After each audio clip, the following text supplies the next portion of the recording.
get ready to kickstart your journey to wellness with the ultimate guide in town.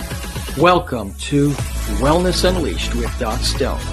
Join us as we journey through the realms of natural healing, where ancient wisdom meets modern science. Prepare to be inspired by stories of transformation and triumph. With Doc Stone as your guide, discover the power of holistic living and the joy of reclaiming your health. Prepare for a whirlwind adventure through the world of holistic wellness. From fitness freaks to spiritual gurus, we've got something for everyone.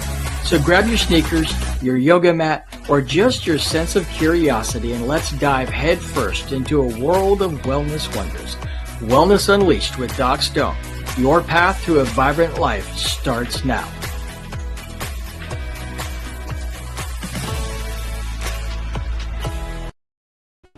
Well, welcome back to Wellness Unleashed with Doc Stone. I am your host, holistic health coach and practitioner, Jeremy Doc Stone, and I'm thrilled you're joining us today. Just a reminder that everything we talk about in this episode is not meant to intended to diagnose or treat any type of disease. If you're suffering any kind of medical conditions, please make sure that you do consult with your healthcare practitioner. Hey, this show is also brought to you by Aerostream TV Network and our holistic health coaching practice, Doc Stone's Natural Medicine and Wellness. We're grateful for both of those sponsors so that we can have this show each week right here on whatever platform you're watching or listening to it on, so that you can learn about natural and holistic ways to support your health. You know, this month is June. It is an important month. It is here in the U.S. what we designate as Men's Mental Health Month. And so today I want to honor that Men's Mental Health Month, and we're going to talk about men's mental health and different ways that we can support it naturally and holistically. This month is dedicated to shedding light on an area often shrouded in silence. For too long, men have been told to man up, quote unquote, to suppress their emotions, to be stoic and strong. But true strength, my friends, lies in acknowledging our vulnerabilities and seeking help when we need it. Today, we're diving deep into the unspoken burdens men carry, the mental health challenges they face, and how we can cultivate wellness from the inside out, naturally and holistically. Now, while this show is focusing on men's mental health, I want to encourage our female audience members to pay attention, to take some notes. Maybe you'll recognize some of these things that we talk about in the important men in your life, and you will be able to guide them to getting some help naturally and to be able to overcome those mental health issues. So in this first segment, I want to dive into some of the common mental health issues that men face. And we'll dig into a little bit of them each. Remember, this is not all comprehensive, but it's intended to give you a basic foundational knowledge of this topic. Now, let's be real. Mental health isn't a women's issue or a men's issue. It's a human issue. However, societal expectations and traditional masculine norms can lead to unique manifestations and challenges for men when it comes to their mental well-being. What's that mean? Well, it means that all different sorts of the segments of the population suffer from mental health issues. So it's not just men that have mental health issues, obviously, but I think that there's some uniqueness, some differences between the types of mental health issues or in the causes of mental health issues that are faced between men and women. And it's important to recognize, especially, what those could be so that we can get the help that we need. Now, one of the common things that men suffer from is depression. So while often associated with sadness, depression in men can look a bit different. We might see irritability, anger, aggression, increased risk taking, or even physical symptoms like chronic headaches or digestive issues. Many men struggling with depression might try to self-medicate with alcohol or drugs, or throw themselves into work as a distraction. It's crucial to recognize these less traditional signs. Depression isn't expressed just by sadness. And that's what I want you to pick up from this, is that, we expect people to look sad, but depression can manifest itself in a lot of other ways, especially in men, and especially with the aggression and with the overworking. I want you to note that sometimes men just seem to focus and commit themselves and spend all of their time working or trying to accomplish something as a way to mask depression. So these are some of the signs to look for in your men for depression. Another thing that men suffer from is anxiety disorders. So this isn't just about feeling stressed. Men can experience generalized anxiety disorder. We call it GAD, G-A-D, social anxiety, panic disorder, and even obsessive compulsive disorder, OCD. Symptoms might include a pervasive sense of worry, restlessness, difficulty concentrating, or sleep problems, or a combination of all of those. Again, for some men, anxiety can manifest as anger or irritability rather than over worry. I think it's interesting that you look at both anxiety and depression, and it can be manifested in men, not in the traditional ways.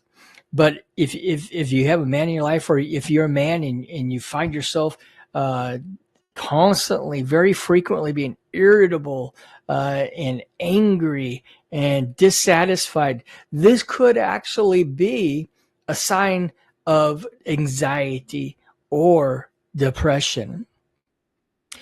So substance use disorders, men do suffer a lot from substance abuse disorders. This is a big one. So men are more likely than women. I want you to catch this. Men are more likely than women to misuse alcohol and drugs, often as a coping mechanism for underlying mental health issues like anxiety or depression. In other words, they use alcohol and they use drugs and these different substances to cope with the fact that they're anxious and they are depressed. The cycle can be vicious, with substance use exacerbating mental health symptoms. When a man, or anybody for that matter, but when a man falls into substance abuse, it creates this cycle, this circle, where it compounds the anxiety and depression. So they use more alcohol and drugs, which compounds more the anxiety and the depression, and just becomes this vicious cycle that it seems like they can't get off. It's like a hamster wheel, but the hamster is stuck, and it just keeps building up there. So there's a no time that substance use is going to help your anxiety or depression. It's only going to exacerbate it and make it worse. You want to try to avoid that at all costs. Another common mental health issue that men suffer from is post-traumatic stress disorder, PTSD. We're starting to hear more and more about this in the news over the last 5-10 years, and people are beginning to talk about it more. I think especially since, we entered into a period of time when it seemed like that our military in particular was in constant states of conflict in different parts of the country. And so a lot more people became open to talking about this topic of post-traumatic stress disorder. It is oftentimes, though, especially for those who are suffering for it, something that they're not comfortable talking about. There still seems to be a bit of shame around it, which I hope that eventually we can all get over, that there's no shame, that we can openly talk about, the stress that we're facing from trauma that we experienced in the past, because in reality, that's really the only way that we can eventually, hopefully, overcome it and to really gain control of this. So while it's often linked to combat veterans, PTSD can affect any man who has experienced or witnessed a traumatic event. A lot of people think about our soldiers having PTSD, but we don't think about our law enforcement officers who have to investigate some of the most heinous things, our medical personnel who see some of the worst stuff, or even, victims of trauma in their own life. A lot of men have grown up in households where they possibly experienced adverse childhood experiences, ACEs, or traumatic events in their childhood, and they may still be suffering PTSD from that. Maybe they witnessed a traumatic event, accidents, assaults, natural disasters. All of these things can trigger PTSD. Symptoms include flashbacks, nightmares, hypervigilance, and emotional numbness. Men with PTSD might also present with anger and aggression. Again, we're seeing anger, aggression, irritability being a common sign for men for mental health issues. And so we need to begin looking at this, not just that the guy's being a jerk or a pompous jerk or any other name that you want to think of. I can think of some that I can't obviously say on TV here, but maybe they're actually suffering an underlying mental health issue. Maybe they're depressed or anxious or have PTSD. So we always want to dig a little bit deeper before we just assume that it's a poor personality and they're just not nice people. And then, of course, another mental health issue is suicide. Suicide, it's a stark and heartbreaking reality. Men are disproportionately affected by suicide with higher rates than women. The stigma surrounding men seeking help plays a significant role in this. In other words, as a society, we've taught our men that it's not okay to ask for help. And so then what happens is that they have nobody to talk to. They can't get any assistance with these mental health issues that they're having.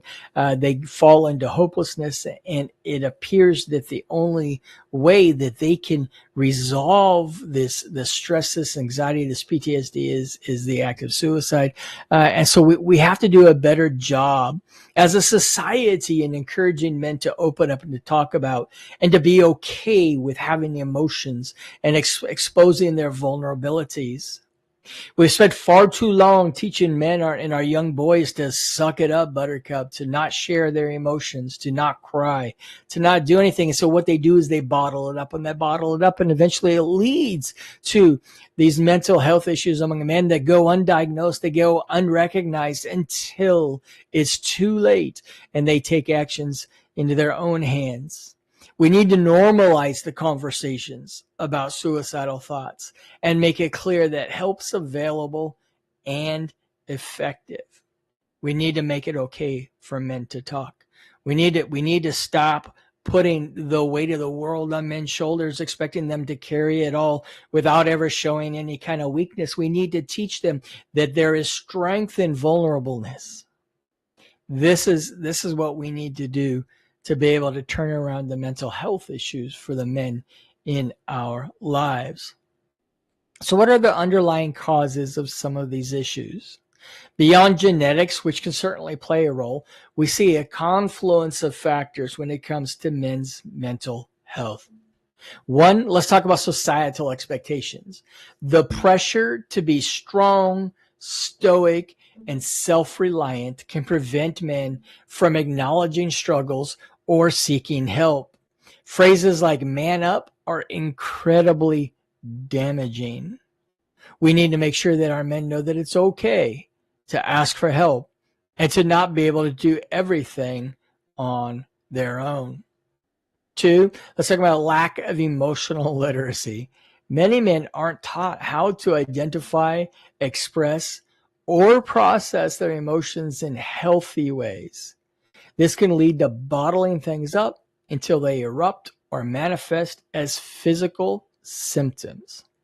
Now, we've talked about on this show many times about different diseases and health issues and chronic illness.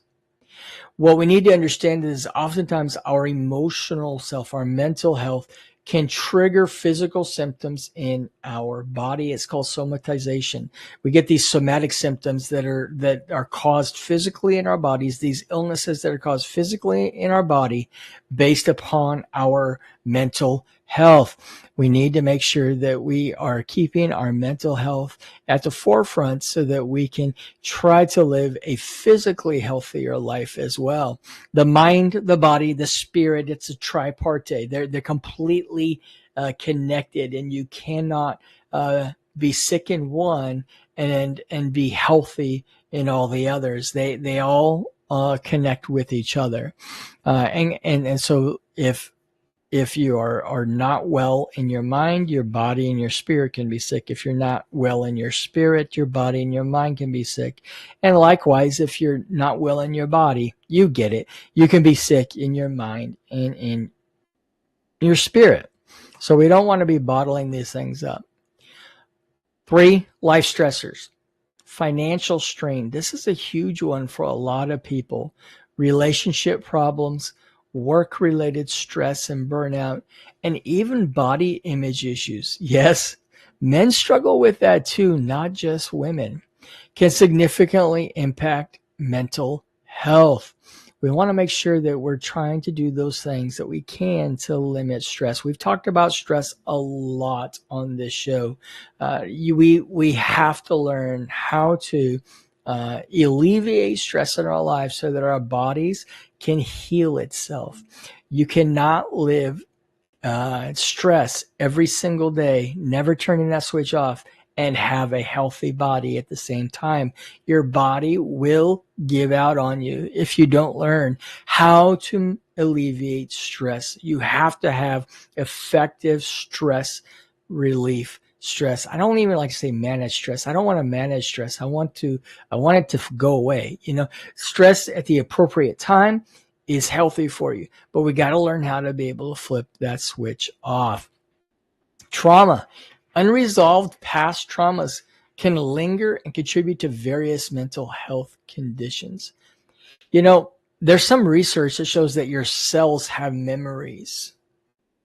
And so if your cells have memories, that means that when we suffer traumas in our childhood, whether it be physical abuse, sexual abuse, and this goes for men and for women as well.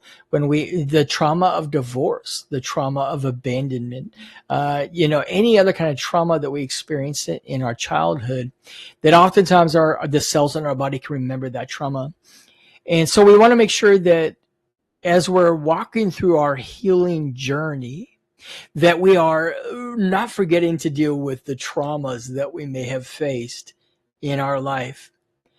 It can be kind of painful to go back and address those, to remember the traumas that we experienced, because as a protective mechanism, oftentimes we try to block it out of our mind, we try to block it off, but unless we can heal that emotional trauma, whether it's from early adulthood or whether from childhood, or there's even some talk about that you can suffer emotional trauma in the womb even. We want to make sure that we get that resolved so that we can begin to move into healing in our mental minds and also into our physical bodies. So trauma is very, very important for us to do. So now that we kind of understand what some of the mental health issues that men face are, and what some of the underlying causes of them are, let's talk a little bit about some natural, holistic, herbal, and functional medicine remedies that you might be able to use in order to support your mental health. So let's shift gears to empowerment, because that's really what this is. Being able to use these different modalities is empowering you to take control of your mental health and to reverse your mental health conditions. So while professional mental health care is absolutely vital, and it should be a step in your process for anyone struggling, we can also support our mental well-being with natural, holistic, herbal, and functional medicine approaches. These work by addressing the root causes, and we talk a lot about root cause medicine here on the show, and supporting the body's innate healing capabilities. Your body has the innate ability to heal itself. And all we got to do is give it the right tools, the right nudges to help it to do that. Put it in the right environment, and your body is going to do well by you for many, many years. If you expose it to the wrong environment, whether that's nutrition, toxins, or any other things we talk about on this show, then you're setting your body up for failure, and you're going to reduce your quality years. So number one, let's talk about nutritional foundations, because fueling the brain is super important. And these are important. Now these nutritional foundations that we're going to talk about, you can do better with your diet. You can eat foods that are high in them. But the fact is, folks, is that it is impossible for you to get all of the nutrients, vitamins, minerals, and everything that you really need for your body to be functional through just your diet. You have to be supplementing. As much as I hate to say that, you do need to take high quality supplements, especially for some of these core things, in order for you to get your body to a functional level where you're not where you're not just not sick, but where you're healthy. And that's what we want to help you to do. That's what we do in our practice, is we help you to optimize your body system so that you can your body can do what it's supposed to do, and you can be healthier and hopefully not have some of these chronic diseases. So let's talk about omega-3 fatty acids. They're found in fish like salmon, and fatty fish like salmon, flax seeds, and walnuts. Great sources of omega-3 fatty acids. These are crucial for your brain health and have shown promise in reducing symptoms of depression and anxiety. Go think about it. The healthier that your brain is, the less likely you are to suffer from depression and anxiety. So aim for a high quality fish oil supplement with EPA and DHA. We will be providing a link in the show notes for you to go register for a patient account. You get it 10% off. You can order your high level practitioner, high quality practitioner supplements, whether it's the omega-3 fatty acids or anything else that we talk about from. That's 10% off as a gift from us here at our practice. We put that link in there. Just register your patient account, and you will automatically get 10% off all of our high quality nutritional supplements, herbs, and the like for your health. So whole foods diet, this is fundamental. We talk about diet all the time. So a diet rich in fruits, vegetables, whole grains, and lean proteins provides essential nutrients for neurotransmitter function and overall brain health. Those neurotransmitters are super important, and a lot of the quality and the amount of your neurotransmitters are created by what we eat. So it's really important for you to eat a diet. I'll include a link in the show notes too, where if you want to get a neurotransmitters test to see where you're at on your neurotransmitters, you click the link, order your test. We'll get that test kit sent out to you, and then you ship it back to our lab, and we'll be able to see where you're at, how your brain is. We can identify if your brain's what we call on fire, if it's inflamed, but we'll put that link in the show notes for you as well. So we want to minimize processed foods, sugar, and unhealthy fats, which can contribute to inflammation and mood instability. I find a lot of times in my practice that when we do neurotransmitter testing, we do neurozoomer tests on them, that a lot of people are walking around with inflammation in their brains and they don't even know it. It's causing a lot of their mental health issues, their emotional issues, their behavioral issues. And so if we can test rather than guess, we can identify these issues, then we can help to address it with the appropriate techniques to help strengthen your neurotransmitters. So again, I'll leave that link in the notes.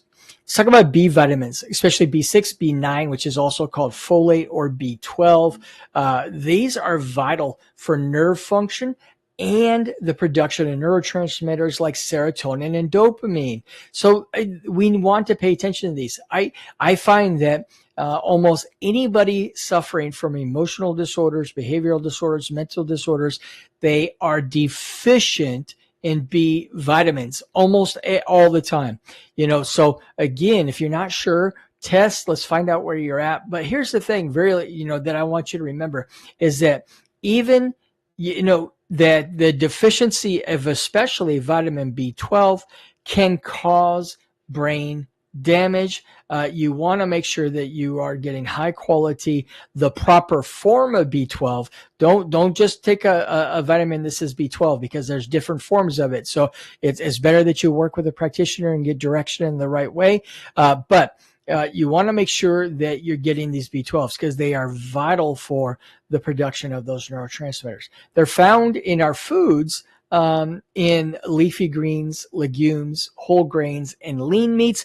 But again, it's virtually impossible to get the functional amount of vitamin Bs through just your food. So it's important to take a high quality methylized version of vitamin B.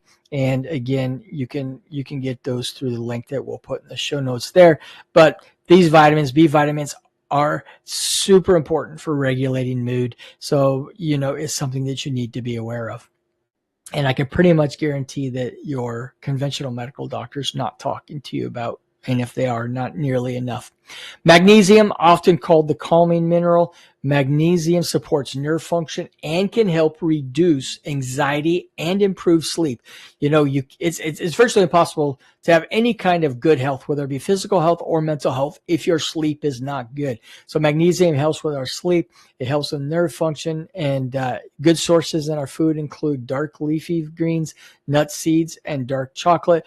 But again, virtually the majority of people that I come across, the majority of the population is deficient in magnesium and should be supplemented in one way or another. Vitamin D, this is also called the sunshine vitamin. That's because when you're out in the sun and you expose your skin to it, your body then converts it to vitamin D inside of your body. But because of our lifestyles, now our sedentary lifestyles, being indoors, artificial light, all of that, pretty much everybody's deficient in vitamin D. But vitamin D is super important, not just for your nerves. It's really important for your mood, for your brain. It's important to reduce inflammation. It just plays so many roles in your body. So definitely I recommend, with all of our clients, we check their vitamin D levels, and, we make sure that we supplement appropriately. So get tested, find out where your vitamin D level is, and then supplement, and then test again, so you can make sure that you're getting up to the functional levels, not the levels that your doctor's lab is telling you, because that's not functional. That's barely even not being sick. But we want to get you up to functional levels of vitamin D in your system, because it plays such an important role for so many things. Now, let's talk a little bit about probiotics and gut health. The gut-brain axis is fascinating. So a healthy gut microbiome can positively impact mood. In fact, a large portion of your neurotransmitters are actually produced by your microbiome in your gut. That's why the first lab test that I do with every single one of our clients that I recommend to everybody is a microbiome test. We actually map out your microbiome, look for dysbiosis, and we look to see which microbes are actually maybe overpopulated or underpopulated in your system, because these different microbes play different roles in creating your immune system, creating your neurotransmitters, creating your hormones. All of these affect our mental health and our physical bodies. So super, super important. And again, you can order that at the lab link in the show notes. And you will send the lab collection kit directly to your home. And it's super easy to collect. We make sure that you use at checkout on the lab link, make sure you use Wellness Unleashed, all capital letters, as a coupon code at checkout, and you get 10% off from me.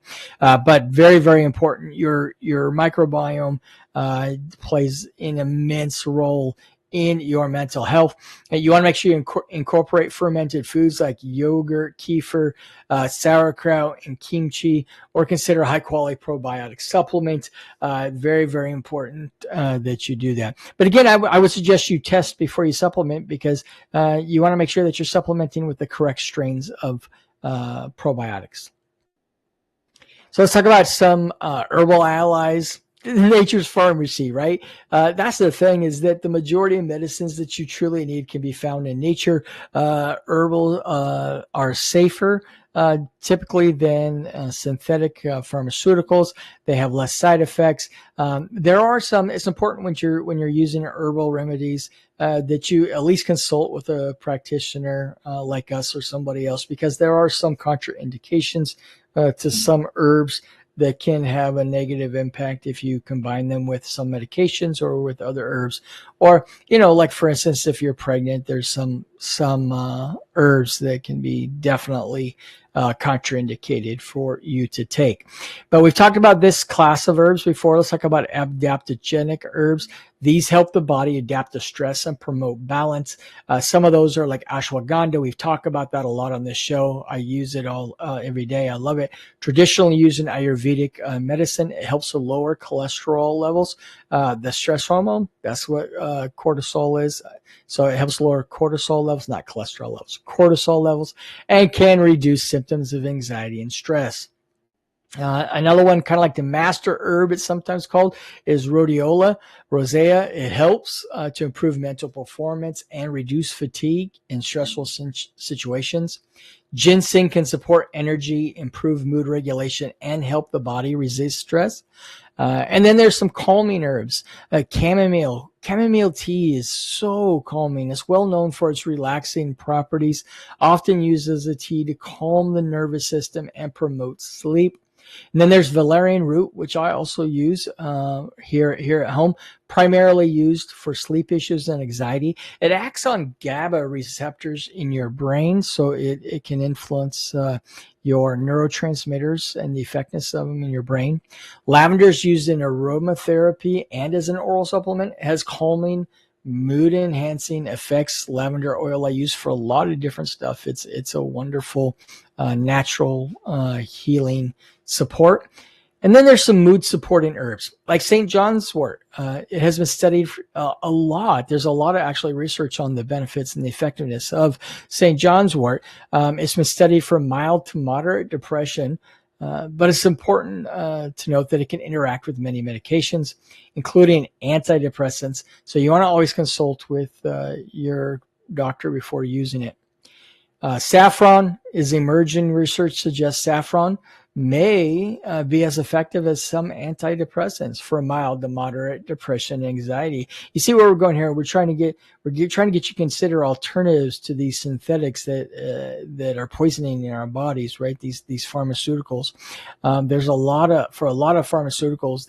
There's natural, non-harm causing, equally as effective or even more effective natural remedies than there are the pharmaceuticals.